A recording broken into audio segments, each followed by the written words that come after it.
네, 여러분 안녕하십니까. 취재원과 조용한 대화, 취조 시작하겠습니다. 오늘 저희가 모신 분은 국회의원을 한번 하고 좀 쉬시다가 최근 당을 옮긴 분입니다.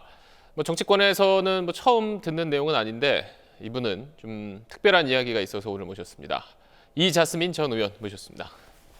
어서 오십시오. 안녕하세요. 반갑습니다. 앉으십시오. 바쁘시죠, 요즘에? 네. 바쁘세요? 어쩌다가. 그동안 갑자기 너무 안 보이셔서 사람들이 다시 이제 최근에 정의당 입당했다는 소식 나오기 전까지 네. 도대체 뭐 하고 지냈지? 이런 궁금증이 좀 있는 것 같아요. 그렇죠. 이제 저는 사실 라디오 방송을 하고 있으니까 그렇게 숨어 있는 것도 아니고요. 다만 이렇게 좀 약간 언론에서 많이 안 보이는 것에 계속 활동을 하고 있었어요. 그래서 이주민 관련된 단체, 이주 여성학교, 이주민 관련된 그런 포럼이나 그런 세미나이나 이제 참석을 하고 있는데 다만 언론에 비춰주지 않은 것뿐입니다. 한국인이 되신 지가 지금 몇 년 되신 거죠? 98년도였으니까 이제 21년 됐죠. 필리핀에 계셨던 것보다 더 깁니다. 예. 그런데 정말 이제 한국인으로 사신 지가 더 오래되셨고 네. 지금 이제 국회의원 당시만 해도 첫 이주 여성 그렇죠. 국회의원 또 귀화 첫 의원이시기도 했죠. 네, 그래서 굉장히 그렇습니다. 많은 타이틀을 얻었는데 네. 사실 저는 그 전에 그 영화 저는 의형제에서 처음 봤어요. 의형제가 먼저 찍으신 거죠? 네, 송강호 맞습니다. 씨, 강동원 씨 나온 거. 그렇습니다. 굉장히 재밌게 봤습니다. 사실 그때 인기가 더 많지 않으셨어요? 의형제를 했을 때는 사람들이 잘 모르고 있죠. 근데 일단은 완두기 찍었을 때가 가장 많이 알려졌었죠. 아무래도 이제 이 다문화 가정의 이야기가 나오다 보니까 그리고 이제 저는 다문화 관련된 활동을 굉장히 많이 하고 있었고 그리고 다문화 가정을 이야기를 하고 있는 그런 TV 프로그램에 고정 패널을 하고 있기 때문에 훨씬 더 많이 알려졌던 거죠. 사실 지금은 이제 다문화라는 말이 어떻게 보면 사람들에게 이제 익숙한 하나의 언어가 됐는데 그때만 해도 그게 참 입에 좀 붙지 않는 말이었어요. 그렇죠. 사실상 다문화라는 단어를 만들었을 때는 혼혈아, 코메리칸, 코시안이라는 그런 좀 약간 사람들의 생각 좀 부정적인 이미지를 그렇죠. 가지고 있는 단어들을 바꾸기 위해서 다문화라는 단어를 만들어졌는데 어느 순간부터 이 차별적인 그런 단어가 돼버린 거죠. 우리는 다문화, 여기는 다문화가 아닌. 만들었을 때는 좀 굉장히 좋은 생각을 그렇죠. 가지고 만들었었는데 이렇게 활용을 할 거라고 생각을 못했고 심지어 다문화 가정들도 다문화라는 단어를 사용하고 싶지는 않죠. 제 기억도 우리가 처음부터 그렇게 부정적인 인식을 가졌던 게 아니고 근데 어느 그렇죠. 순간부터 이제 이자스민 전 의원이 나오는 기사 아니면 다문화 가정에서 일어난 일 아니면 또 특별히 외국인이 일으킨 사건 사고 같은 거에 그렇죠. 댓글들을 보면 대부분이 네. 왜 다문화 가정들 특히 외국 이주민이 와서 우리나라에서 문제를 일으키느냐 흔한 말로 너희 나라로 돌아가라라든지 그렇죠. 왜 우리 세금을 저 사람들 돈 대 쓰냐 이런 말들이 굉장히 많습니다. 네. 보시면 처음에 다문화나 이주민들 같은 경우는 좀 동정의 대상이었어요. 그러니까 우리 사회의 약자고 도와줘야 된다는 그런 사람이라고 이렇게 좀 그런 인식을 네. 굉장히 많았었어요. 방송 프로그램만 보시면 아마 아실 거예요. 옛날에 2000년대 초반의 방송 프로그램들은 막 외국인들이 나오면 무조건 이제 울고 가족은 보고 싶고 하고 이런 그런 그렇죠. 장면이 굉장히 많았었거든요. 초창기 때는 90년대는 그냥 웃기는 대상이었었어요. 어떻게 보면은 명절 때 나와가지고 한복을 노래자랑도 입고 했죠. 노래자랑도 하고 네. 이렇게 나오잖아요. 근데 웃기는 대상에서 좀 약간 울리는 대상이라고 그렇게 얘기해야 되나? 그렇게 돼버렸었는데 그렇게 동정심만 바라봤던 사람들이 어느 순간부터 우리 사회가 다문화 가정이 많아지면서 메인스트림에 들어가기 시작을 했던 거였어요. 주류가 되면서.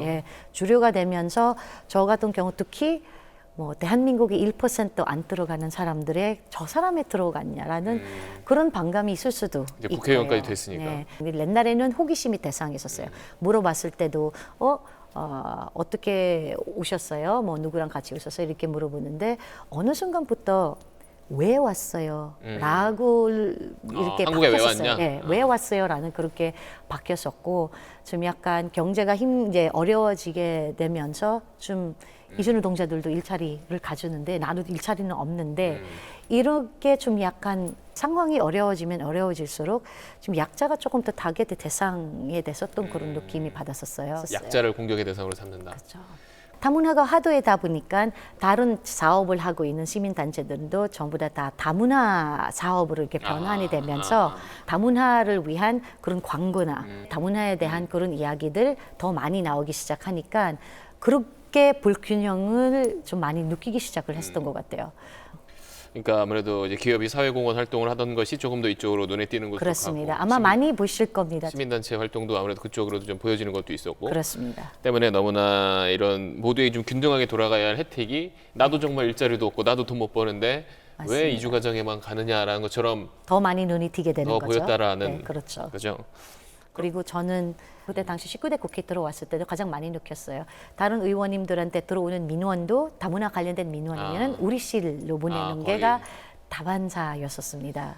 그렇기 때문에 어떻게 밖에서 봤을 때는 왜 이저스민 의원은 그런 법안만 내냐라는 오해를 그렇죠. 받을 수도 있겠네요. 네, 근데 사실상으로는 자세히 보시면은 그런 법안들만 낸 거는 아니었습니다. 다만 제가 가지고 있는 이미지 다문화 이주민이다 보니까 나오는 그런 법안마다 다 제 법안이라고 생각을 하고 심지어 아마 기억하실지 모르겠지만 정정래 의원님이 냈던 그런 이주 아동 관련된 그런 법안도 이제 제 법안으로 다들 오해를 이주 아동을 위한 거니까. 그래서 그런지 국회의원 되고 나서도 그런 활동을 하실 때마다 무슨 법안을 낼 때마다 굉장히 뭐 그런 류의 항상 댓글들이 참 많았어요. 그렇죠. 그런 거 다 보셨다면서요? 네. 근데 뭐 영화도 나오고 방송을 했을 때 그냥 굉장히 박수만 많이 받았었는데 네. 같은 여의도인데도 불구하고 정치의 국회의원이라는 거는 국회의라는 것에 옮기다 보니까 옮기고 난 후에 굉장히 부정적인 글이 많았어요. 굉장히 많은 사람들이 왜 부정적으로 갑자기 바뀌었던 건가라는 그런 이야기를 알고 싶어서 다 읽을 수밖에 없었던 거거든요. 상당히 그 전까지만 해도 이제 영화 배우로서 아니면 정말 다른 다양한 활동을 하면서 많은 분들한테 박수와 찬사를 받았던 그렇습니다. 네. 난데 갑자기 내가 의원 배지를 달고 네, 나서 뭐가 가장 큰 문제가 됐던 건지 대부분은 뭐 개인적으로 그냥 참 안타까운 건 개인적으로 특히 시작 단계에서는 뭐 정책 만들고 난 후에 정책에 대한 비판은 받을 수는 있겠지만 뭐라 그러죠? 개인적인 그런 공격이라고 인신 공격이라고 그런 얘기가 가장 많았었던 것 같습니다. 그리고 이제 4년간의 의정 활동을 마치고 네. 한 번 더 하고 싶으셨죠? 국회의원은. 그때 어떠셨어요? 당시는 기회가 된다면 우리도 같이 일했던 그런 직원들이 얘기를 했을 때는 만약에 비례대표였으면 할 수는 있겠다. 다만 지역구는 거긴 굉장히 많이 어려울 거다. 그렇게 했던 이유가 4년 동안 전부 다 다문화 관련된 이주민 관련된 정책을 매진을 했었습니다.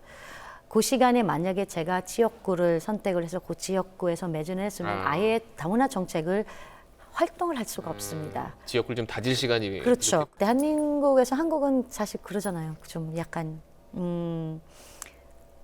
뿌리가 있어야 된다는 그런 부분이어야 되나? 지역적 지역구의 지역적 기반을 가지고 있어 거기서 뭐 공부를 했었거나 학교를 다녔거나 아니면 고향이구나라는 그런 부분이 있기 때문에 저한테는 그런 게는 사실상 없는 부분이었고 그렇게 해서 이제 정치권을 떠나셔서 지내시다가 심상정 대표의 네. 손을 잡고 어느 날 돌아오셨습니다. 말씀하신 대로 이렇게 정말 어떻게 보면 지긋지긋하다는 좀 느낌을 들을 수 있을 정도고 환영받지 못했던 공간일 수도 있고 그렇게 많은 어떻게 보면 공격과 악성 댓글에 시달렸어야 됐던 곳인데 네. 지금 다시 그래도 난 돌아오겠다라고 마음먹은 결정적인 뭐 이유가 있습니까? 지난번에 부산에서 아세안 정상회의를 정상회의 때문에 아시아의 여러 국가에서 온 이주민들을 좀 약간 포럼을 하나 만들었어요. 저는 그냥 특별 게스트로 이렇게 초청을 받았는데 거기에서 여러 가지 뭐 이주 여성도 있고 이주 노동자들도 있고 뭐 학생들도 있고 그 여러 가지 목소리를 들었는데 듣다 보니까 정말 20년 전의 이야기, 제가 국회에 있었을 때 그 이야기의 그 불만하고 그 문제점들은 똑같이 그렇게 얘기를 하고 있더라고요. 그래서 아직까지 이제 갈 길이 멀구나 그런 생각을 들어가지고 사실 다른 사람 그런 얘기를 많이 해요. 왜 굳이 너야? 다른 사람 해도 되는 거잖아. 다른 사람이 나타나서 정말 하고 싶었으면 그런 저는 말리지는 않습니다. 저는 많으면 많을수록 훨씬 더 좋은 거였습니다. 이제 다만 저한테는 계속해서 해외 활동을 하고 있으니까 그 기회 나한테 온 것뿐이고 만약에 다른 사람한테도 그 기회가 왔었다고 하면은 그 아마 마다하지 않고 하실 분들이 많을 겁니다. 근데 정의당 안에서 모두 다 환영하는 것 같진 않더라고요. 저는 어디로 가도 그냥 모두가 다 환영하지 않은 그런 인물인 것 같아서 너무 익숙해졌던 것 같습니다. 왜냐하면 정의당 안에서도 네. 어쨌든 뭐 지금 아직 선거제가 어떻게 바뀔지는 최종적으로 이제 국회가 이제 논의를 해봐야겠지만 어쨌든 연동형으로 바뀌면 사실 정의당이 그 전보다는 의석수가 더 늘어날 수 있는 지금 기대감을 갖고 있는 건 사실이고 때문에 이제 비례대표를 받는다는 것도 상당히 중요해졌는데 때문에 지금 기존에 생각하셨던 분들 또 아니면 또 지역구를 생각하셨던 분들 입장에서는 이재승 전 의원 물론 영입하는 게 좋긴 하지만 갑자기 이렇게 또 들어오는 게 왜 오지? 괜히 무슨 이미지 쇄신용으로 쓰는 거 아니야? 이런 시선도 분명히 있을 것 같은데요. 그렇죠. 늘 있었던 거였잖아요. 옛날에도 그렇게 얘기를 한 거죠. 뭐 보수 정당인데 이주민이라는 이슈를 가지고 이렇게 똑같은 사실상으로 굉장히 비슷한 이야기였던 거거든요. 저는 이게 뭐 웃을 이야기는 아니겠지만 좀 약간 어디에 가도 완전히 환영을 받을 수 없는 그런 인물이다 보니까 말씀드린 것처럼 좀 약간 익숙해졌던 그런 부분이고 저는 그때 입당식도 얘기를 했었지만 저는 저한테 주어진 맡은 그 역할을 하고 그 과정에서 정의당에서 조금 더 정의 당원들은 믿음과 신뢰를 주실 수 있다면 뭐 저는 더 할 나위가 없다라는 그런 말씀을 한 것처럼 저는 일단 특별위원장, 이주민 인권 특별위원장이라는 그 자리에서 할 수 있는 그런 일들을 하고자 합니다. 어떤 일 하는 건가요? 이주민 인권 특별위원장. 사실은 정의당에서는 다문화 이주민이나 관련된 법안은 낸 적은 없었습니다. 없었다면서요? 네, 없었고요. 그래서 제가 현장에 4년 동안 일하면서 그리고 만났던 그런 모든 사람들은 그리고 정의당원들의 이주민들도 많이 계시거든요. 이제 그분들과 같이 얘기를 하고 할 수 있는 그런 부분들을 다 같이 의논을 할 수 있는 그런 부분들은 그리고 방향성을 잡는 게가 가장 중요한 것 같습니다. 지금으로서는. 궁금한 게 그럼 그 정의당 가시기 전까지는 한국당 당적은 갖고 계셨어요?